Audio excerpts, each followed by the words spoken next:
Hey, welcome back to the Guillemot Kayaks Workshop. I'm Nick Shada and I'm making kayak paddles. In this episode, I'll do some finish sanding on the blades and then put a reinforced nylon edging around the blade.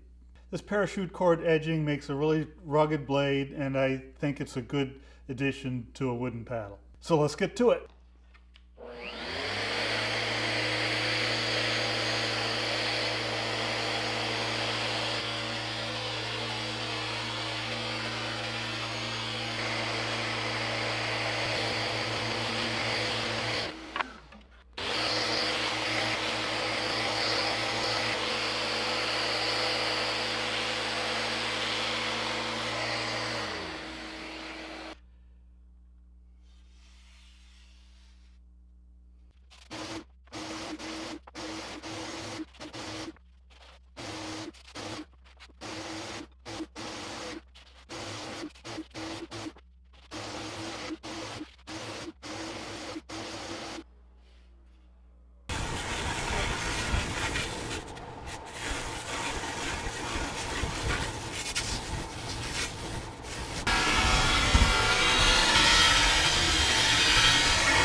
I'm going to end up reinforcing this edge with a little bit of nylon cord. So this cord will go around this edge. Makes a really tough, strong binder around the edge of the paddle. But it's a little tricky to have stay in place while you're trying to mount it. You got to get it glued on there, saturated, and it's going to get covered with fiberglass. I want to keep that centered on that edge. It's basically the diameter of this cord is the same as the width of the blade at the edge right there. So I want to keep it centered on there. So I'm using a little fine rasp here and just going along and putting a little cove right along that edge. And that way, when I go to put the cord on there, it'll have a place to lay and stay centered while the glue's drying.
The basic process here is we want to secure this cord in place, settled into that groove, and make it ready to glue in. So what I do is I start with a little bit of tape and I secure one end in place. Stick that tape well to the cord, and now I want to prepare another piece of tape for the other end.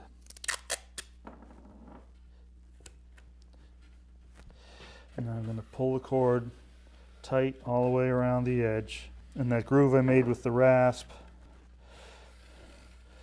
should hold the cord. You want some tension on this cord.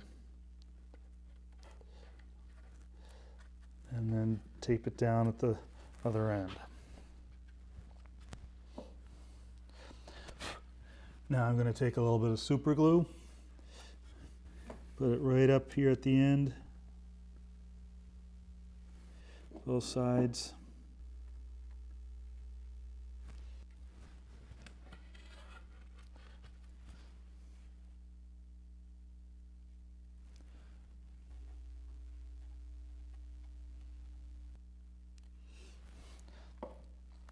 Give a moment for that glue to soak into the cord,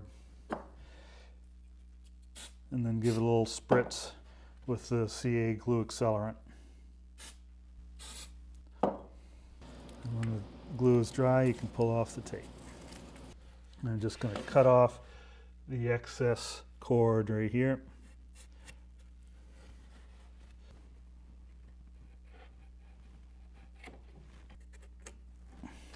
If the cord comes undone a little bit, just place it right back in the groove.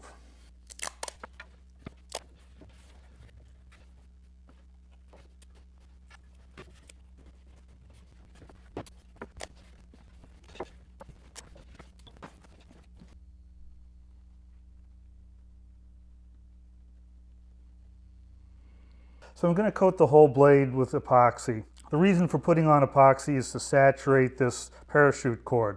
I want to get that nylon cord completely saturated with epoxy. It's hard to get epoxy on the cord and not get it onto the rest of the blade. If I only get the blade partially coated, I'd end up with splotchiness. So by coating the whole blade, I'll get an even coat on it.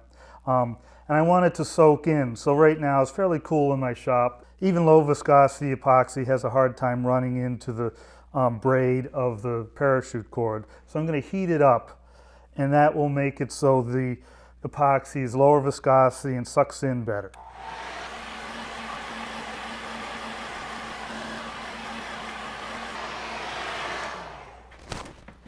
Now I'm going to paint on epoxy, and I primarily want it on the cord. So as I brush it on, I'm brushing it onto the cord, and I'm scraping it off the edge of the cord.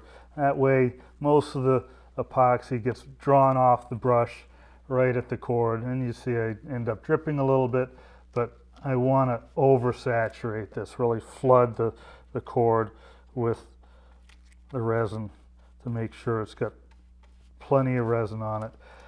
In doing this, it's very likely the cord will pop off a little bit. Just realign it. It might happen several times. And then I'm just going to get epoxy on the rest of the blade just to make sure it's fully saturated. And now I'll again brush some on the cord from the power face side of the blade.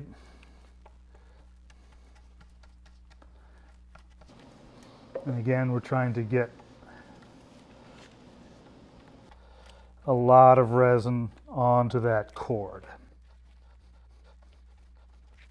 All right, so now I'm going to give another heat treatment to help lower the viscosity of that epoxy, get it drawn into that cord.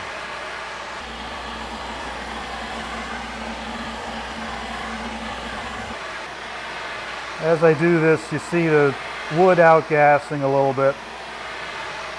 As the wood heats up, the air trapped in the wood gets forced out of the grain and bubbles up through the epoxy. That's not necessarily a desirable thing in itself, but it does show that the wood is getting warm, and those bubbles will get scraped off. If I hit it briefly with the heat, you see the bubbles pop, but the wood is warm, so it's driving air out of that grain. So now I'm going to just scrape off the excess resin. I don't want a whole lot of resin on here. I just want enough to saturate that cord. And then I'll take a rag and get rid of any drips and sags. Excess resin.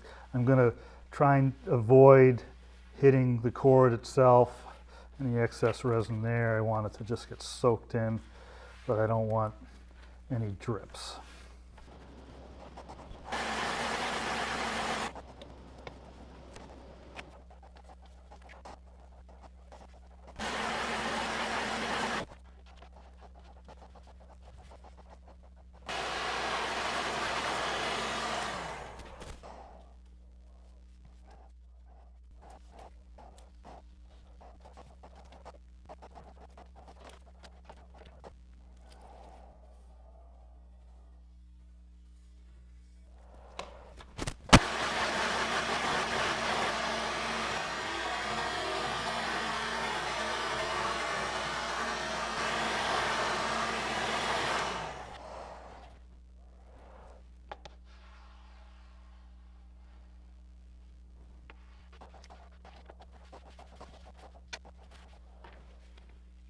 So that's it for this episode. In the next episode, we'll fiberglass the blade and get a fill coat on it. So if you like this episode, give me a thumbs up. If you're enjoying this whole series, hit subscribe. If you're really into what I'm doing here, go over to my Patreon page and chip in a little bit. Every little bit helps. So once again, thanks for watching and happy paddling.